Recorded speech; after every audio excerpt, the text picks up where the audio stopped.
Hello, everybody.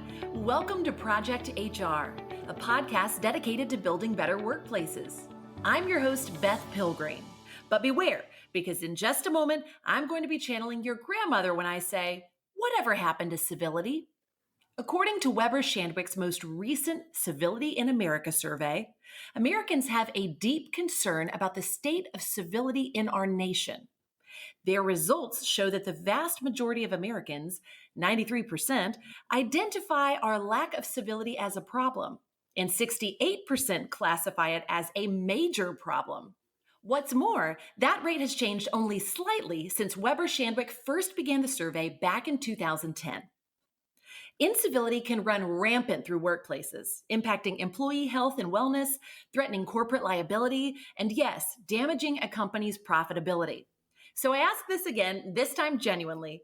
Whatever happened to civility, and how can we improve it in our workplace? Today, we are joined by Vanessa G. Nelson.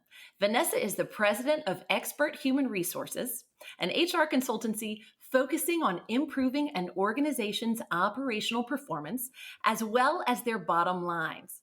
She is also the author of 101 Costly HR Mistakes and How to Fix Them Before It's Too Late. And we are so glad to have her here with us today. Welcome, Vanessa. Well, good day to you. Thank you for having me on today. Yeah, I'm so glad you're here. Okay, let's clarify some terms here to start. When we talk about civility, what do we mean? Is it just about being polite, or is there more to it? Well, if I could describe civility in one word, that word would be respect. Now, there's other ways to describe it, and those other ways would probably be consideration, goodness, courtesy, politeness, and just plain old good manners. I like that. Plain old good matters. There you go. Yep. Or as my mom used to say, treating others the way that you want to be treated. Oh, yeah. I used to Yep. hear that in grade school all the time. It's kind of a focus on being polite and courteous when in our actions, our behaviors, and the way we communicate together, the way we talk to each other. Absolutely. And I love that. Respect. That was a great word to describe that. Do you think that we as a people have actually become less civil over time? Or do you think it's our perception, like rose colored glasses looking back at how great things were in the old days? Well, in my view, I believe that over time, people have just become less civil. And I believe it happened like a little bit at a time where small things began to be acceptable. For example, somebody in the workplace may drop a profane word. And at first, people might gasp and say, I can't believe they said it. But then they turn around and laugh about it, and the words became more and more acceptable.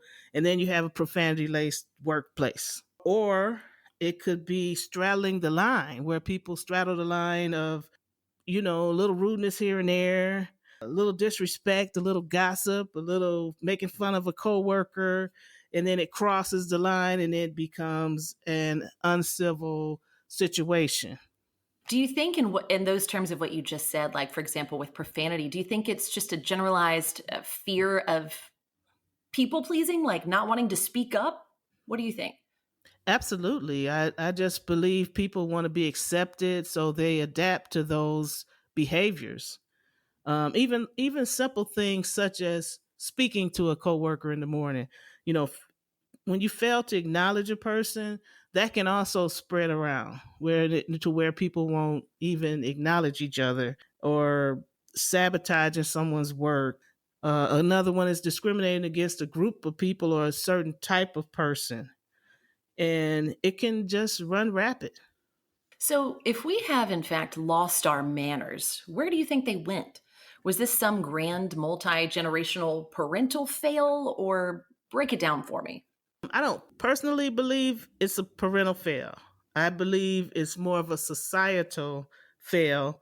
Mm, For example, if we think back about, let's talk about TV shows. okay. Back in the day, TV shows were very civil, and if someone in the TV show was out of line, the whole show kind of centered around getting them in order. But now it's more there are more things acceptable that people see. And, people say profane words. I'll use that again. They have behaviors that may be mean, and people find them funny, or they strike each other or make fun of each other, and it's more acceptable. And I've been called in to consult with a variety of leaders, met thousands of employers, and many times the top leader, when I'm meeting with them for the first time, many times they'll use profanity. You know, their behavior, I can tell that they're doing a lot of unacceptable things just by having a conversation with them. And I can kind of tell why the problem they're having, some of the problem they're having. Yeah, You because know? it trickles down from the top down. Right. So, Yeah. I make my behavior, I keep my behavior professional, whereas I'm not using profanity. I'm talking to you professionally, and when you do use it, I don't respond to it. So it can kind of change their behavior to, to catch on to be more professional too. So if you accept it and join in, it can run rampant. But if you get a hold of it and kind of bring it back around, it can help. It's kind of like you're steering the ship in a Mhm. way by not joining in. Whatever it is, whether it's profanity or coarse joking. Mm-hmm. And Yeah. also corrupt behavior. It could be, if it's rewarded or accepted, it will run rampant. But if it's dealt with appropriately, it can be stopped.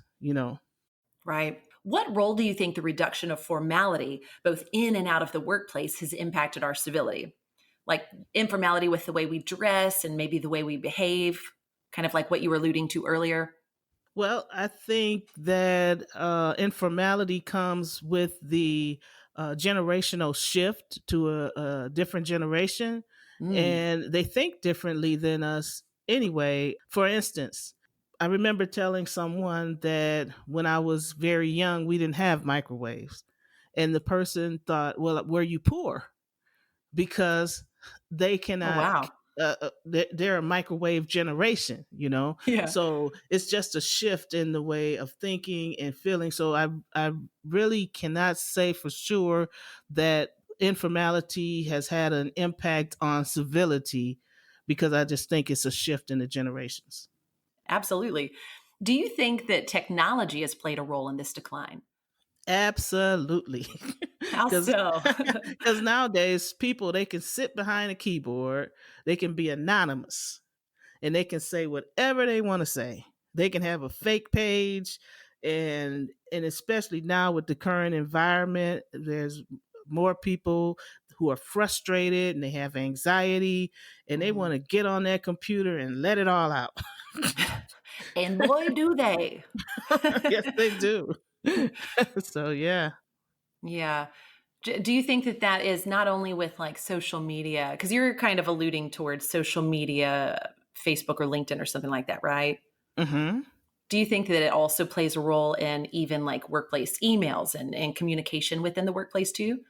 Yes.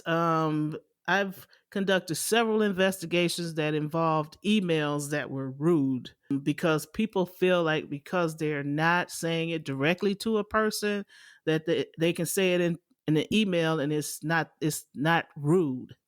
I had one senior leader tell another senior leader that, you're really not cut out for this job. You should have never Whoa. started working here anyway. And, he just really cut her down. But he felt, well, it's just an email and it's between me and her, Oh you my know. dear. But it's So still cutting. yes. So technology is an issue because people get behind, like I said, a keyboard, either on the social media site or through an email or however, and they feel that they're comfortable saying things they may not be comfortable saying in person. Right. It feels kind of like just a lack of accountability in general with technology. Right. Just let it all go. Yeah, yeah, and they do, yeah.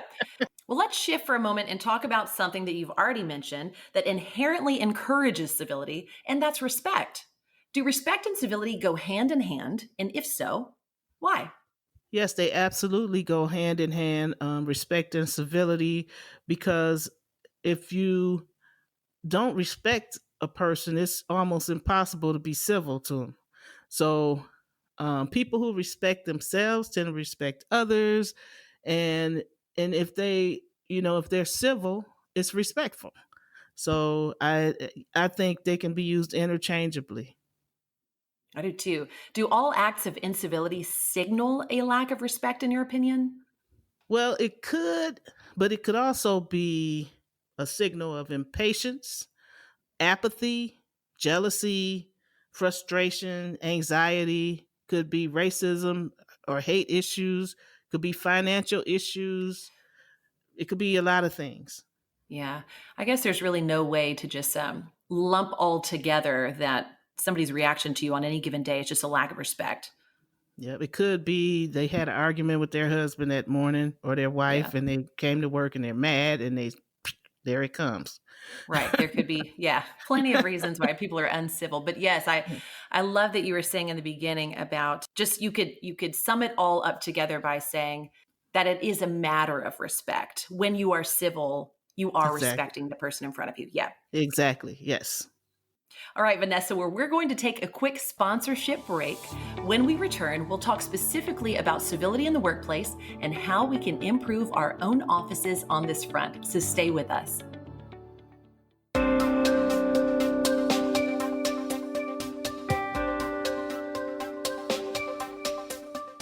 Thanks to the Respectful Workplace for supporting this week's episode of Project HR.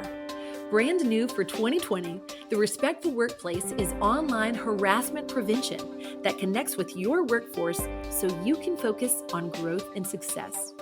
Download our free state-by-state guide to harassment prevention at therespectfulworkplace.net and get started today.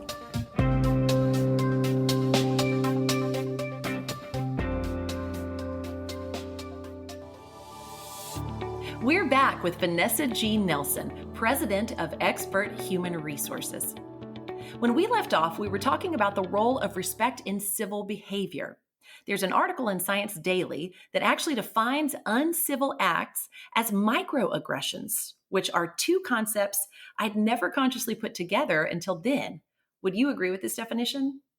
Well, that could absolutely be part of it. Unfortunately, some people are taught biases from early ages, and oftentimes they only take in information that agrees with those biases, Mm. and they really feel that others are wrong, and it's hard for them to bend on those views. So yes, it could be a part of it. Absolutely. Mhm. So when we talk about incivility at work, I know I've been thinking about the petty inconveniences at times, with people cutting in line for the copy machine or being rude in a meeting, small flare ups between coworkers, like what we've discussed. But on the job, incivility can come from all directions, including from the top. And you've already mentioned this a little bit. And the impact can be far from petty. I'm thinking now about all those boss from hell stories, which can obviously deeply affect workplace culture and whole careers. Can we talk about what happens when this incivility comes from the top? When incivility comes from the top and the top is not willing to change, pretty much there's not much hope. It's kind of like that old adage, if a child is demonstrating bad behavior, you can follow them home. And the problem that typically happens when the incivility starts at the top is that all the other leaders tend to follow the leader. Just like it says, follow the leader. And that Mhm. way it radiates through the organization. And if they should hire a new leader, they'll usually adapt to the behavior because they want to be accepted. Mhm. Now, I've seen where management teams, the entire team, they become complicit to each other's wrongdoing, and they'll cover for each other and back each other up no matter what, because they feel like they're a team and they want to stick together. And it happens to the point where no one will hold management accountable, and things are swept under the rug. And unfortunately, the organization suffers as a result of that. And if I could give you an example, I worked Yes, with a please. company. Oh, thank you. I worked with a company where the top leader, actually, this is true, he called employees' names, he harassed them, sometimes ridiculed them. I mean, there was no stopping him from what he was doing. Oh my goodness. And I bet the the morale manager, there was horrible. yeah, that's why I was called. Yeah. Cue And Vanessa. it was a high turnover there, and they couldn't figure out why. I figured it out really quick. Um, and the managers, they adapted to that behavior, and they passed it on to how they treated their reports. But it was so inbred that they did not see it. And they Wow. felt like the employees were just complaining and not and calling off sick and all of that and causing problems. They felt like it was employees that were the problems. It just festered. Vanessa, you're kind of leading me into the question that I was about to ask you, and that is, can incivility be contagious? What you're saying is that it can be, right? Yes, absolutely. People tend to follow the lead and not rock the boat, and it can catch on like wildfire. And new hires have to adapt or leave in some instances. That's such a tumultuous environment to be in. Yep, and I've seen it several times, but in a lot of cases we've been able to make some improvements there. But you know, not always. It Yep. depends Yep. on the leader. It depends on that leader. Well, what are the dangers here to a company or to employees when incivility spreads through an organization? Wow, it could be multiple. Like I mentioned earlier, there was a high turnover in that one organization we talked about. Yep. It can be high stress on employees, and then absenteeism. That's a big one. And Family Medical Leave Act. If the company has to comply with the Family Medical Leave Act, then that could be abused. Productivity goes down because they're not there. Oh yeah, big uh, time. Or they can't concentrate because they're so stressed because right, whatever they right. do, they could get, a whiplash of verbal Yeah. assault. And of Yeah. course, the morale goes down, and eventually it's going to affect your bottom line. And then, if it continues, then you'll probably see some type of litigation come towards you, Mhm. So it can get ugly. Yeah, Yeah. Hmm. can get ugly very quick. So this is obviously very serious and something we all need to be aware of. Earlier we were talking about incivility being contagious. Can good behavior, actual civility, be contagious as well? Absolutely. Yes, it can. Positive attitudes can be contagious. Now, when I conduct my trainings on civility and respect in the workplace, oftentimes during the training, I'll say to my attendees, I want you to close your eyes and I want you to imagine coming to work and then being greeted at the door and someone saying, "Good morning, Jack. How are you today? It's great to see you. And hey, if you need any help with anything, just let us know." And then when you get to your desk, you see a note that says, "Thank you for that good job you did on the Johnson account. We closed it out with a net profit. And guess what? Our team pitched in. And we are getting your lunch today." And then Wow. and as you're working during the day, people pass by your desk and they give you a thumbs up for a good job. And then I can see, and while I'm saying these things, I can see the smiles appearing on the attendees' faces like, wow, they say, "Oh, I would love to work there." And then they immediately say, "But it would never happen." But imagine if it did, how that could catch on. I love that. Are you saying that we can simply just be more intentional to welcome our workers daily and to affirm them, and that alone would go far with our Take a morale? little take a little extra time to see the glass being half full instead of half empty. You That's know, great. take a little time to say, if this person may be a poor performer, but on this particular day they did something extraordinary. Hey, fantastic job. And it can change the dynamics of your workplace by just a little extra effort. I've had employees tell me, "Hey, the boss didn't speak to me this morning. He just walked in the room," and it makes them feel bad for half the day. What does it hurt to walk in and say, "Good morning, team. I hope we're all ready to have a great day." You Yeah, know, and look people in the eyes. yes, and mean it. You know, Yeah. yeah. Okay, so what else can leaders do to help improve civility in our workplaces? You mentioned being greeted at the door or leaving notes on desks and having a good attitude. What are some other practical tips that we can do to have more civility in our workplace? Well, when I'm consulting with organizations, I usually talk to them about 7 top steps to improve civility in the workplace.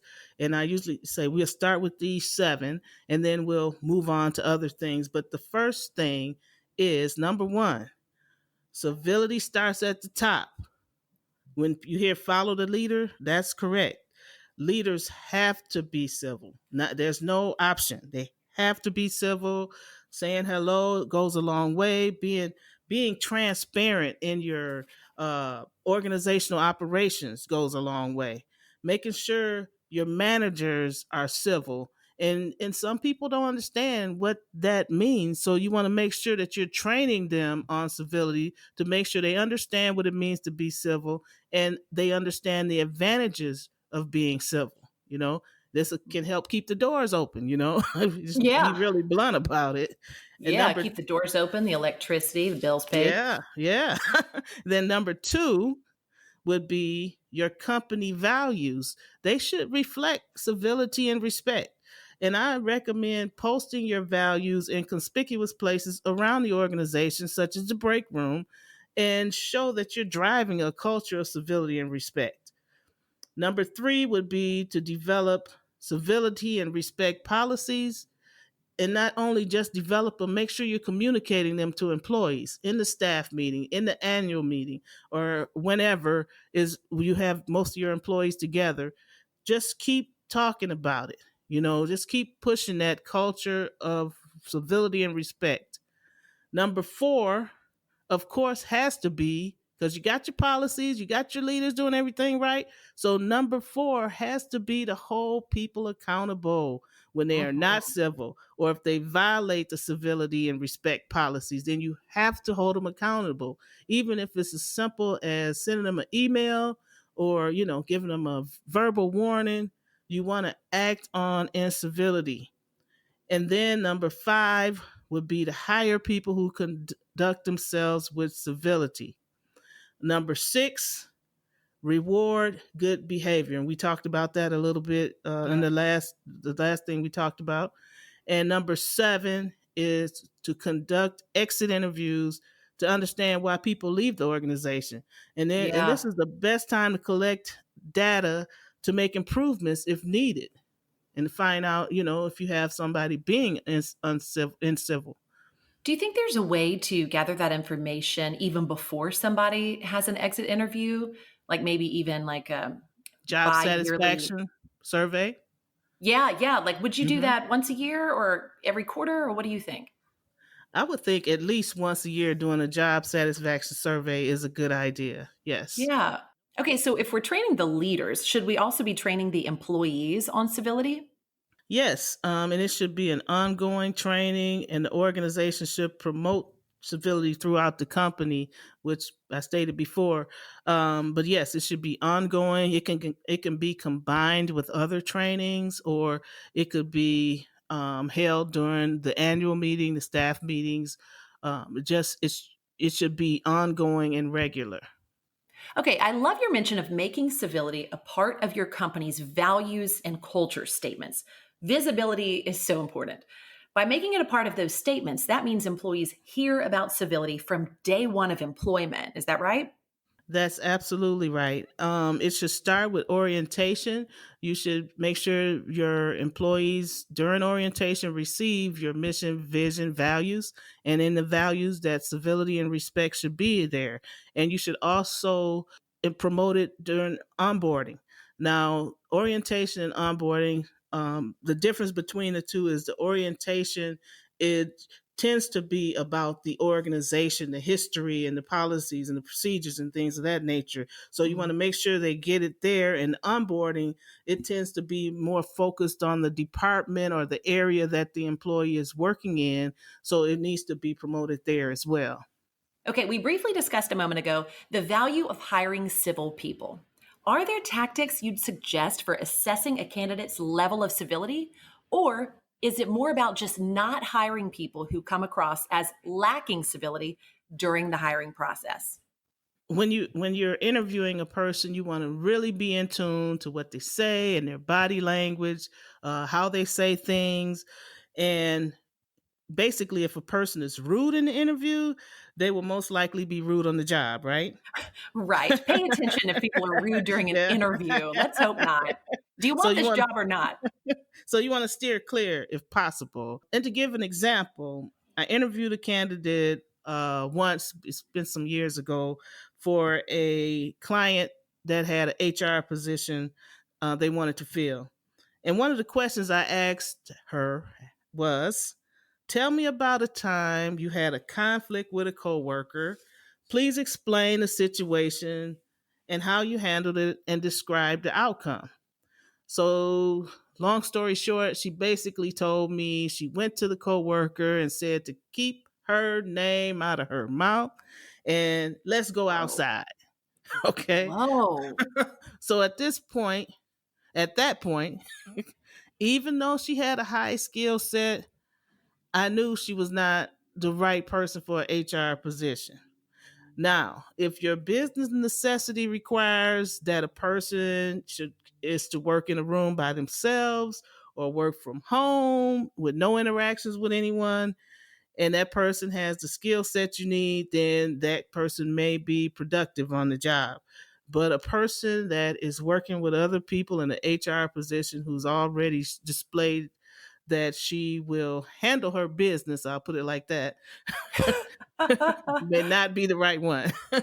Yeah, yeah. Yeah, note to self, if they're being hired for human resources, they need to work well with other humans. Is that a basic, note that we should be taking? Yeah, and she thought the answer was great. So that shows she didn't have the Wow. right judgment either. Yep, yep, yep. That was a good not hire, I would say. Uh, well, that's great, Vanessa. Thank you for that example. We're going to take another quick break, and we'll be right back after this. You're listening to the Project HR podcast. I'm your host, Beth Pilgreen, and our guest today is Vanessa G. Nelson, President of Expert Human Resources. We are back. Vanessa, we've covered what leaders should do to prevent uncivility from spreading through their workplaces. But what happens when a leader realizes that they have been the one behaving in a less than civil manner? Are there any tips for individuals seeking self-improvement? That is a tough question. Unfortunately, I've dealt with more than a few incidents when the leader was the offender. And in my experience, it's hard for them to change. It can be inbred in them, and oftentimes they feel that others should adapt to their behavior. So I would say, just based on my experience and talking with different associates of mine, 95% of the time they blame others, and they usually have some kind of personality thing going on. And most of my clients are really good. I'm just saying the ones that are like this. Sure. And because I don't want people calling me. Yeah, yeah, yeah. And the 5% that do seek self improvement, they typically seek outside training, management coaching, and some type of development plan or program. I'm glad you said that because I was going to ask if you knew of any practical tips for a leader, wanting this type of self improvement. But Mm-hmm. coaching, that's great. Mm-hmm.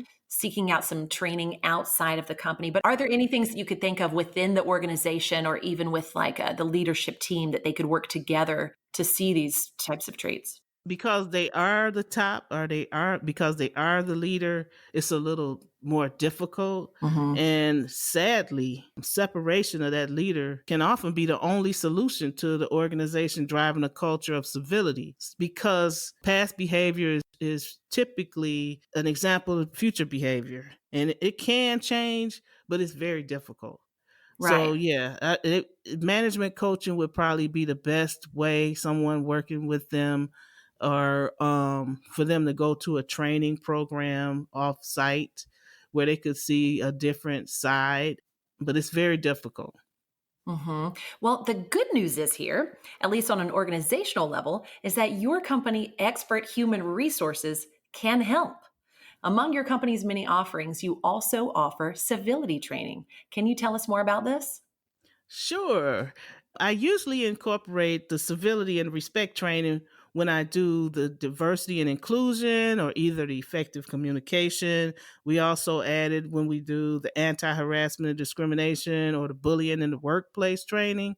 And we, during the training, typically present real life scenarios and cases because I want to keep it real with people.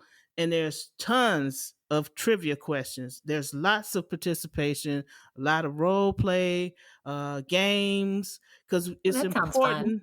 It's important that we see ourselves. I've learned about a lot about myself, and I want people to learn because we're so accustomed to ourselves that we don't see who we really are sometimes. And participation is usually through the roof. That sounds fun. Well, what are some other things that you offer at Expert Human Resources? I'd love to talk about that a little bit more. Our specialty is HR audits because typically when I get a call, there's an issue like a turnover issue, a harassment issue, some morale issue, productivity, employee complaints, or some of that nature. So in order to determine where the problems are stemming from, I conduct an HR audit. And what an HR audit is where we actually examine all the HR policies, the procedures, the systems, the documentation, their mission values, their strategies, and is to help protect them from litigation and make sure they're compliant, make sure the risk is reduced as much as possible, establish best practices, find out where the gaps are, and then ultimately identify opportunities for improvement and reduce cost.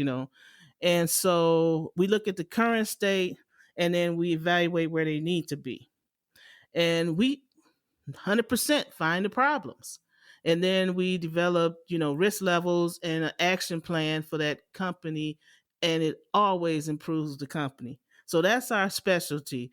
And other services we have include, of course, the HR consulting and workplace investigations. I actually do investigations for the federal government. Wow. Yes, I'm certified through the federal government. When I first got it, I thought, wow, I'm going to be CIA soon. That haven't happened yet. We do employee and management training, employment law compliance policies, handbooks, labor relations, employee relations, job analysis, hiring, recruitment. And basically, our goal is to create great teams and to improve the organization. In the bottom line, pretty much anything HR we do. I was going to say, you guys are kind of like the whole HR package. Well, I don't want to end this conversation, Vanessa, without talking about your book, 101 Costly HR Mistakes and How to Fix Them Before It's Too Late.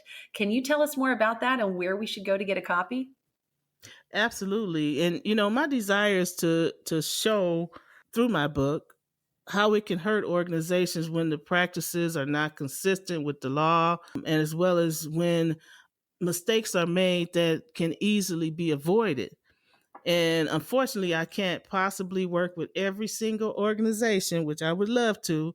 So I decided to write this book to outline the mistakes. And it's based on my real life experience. Every single mistake has a story about a real life experience.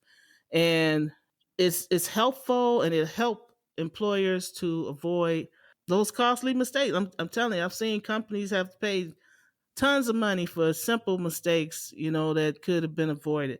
And then you want to fix them before they become unmanageable. Sure. So my book is on Amazon. It's also on my website, www.experthumanresources.com. You can also email me. I'll get you a book, whatever it takes. Please get the book. Now, my book is also being used at Saginaw Valley State University to teach HR students. And Wow. a lot of my clients give them to their managers because, I send them to my clients, so they'd have a copy and hey, Vanessa, this is great. How can I get more copies for my managers? That's So awesome. What yes, a compliment.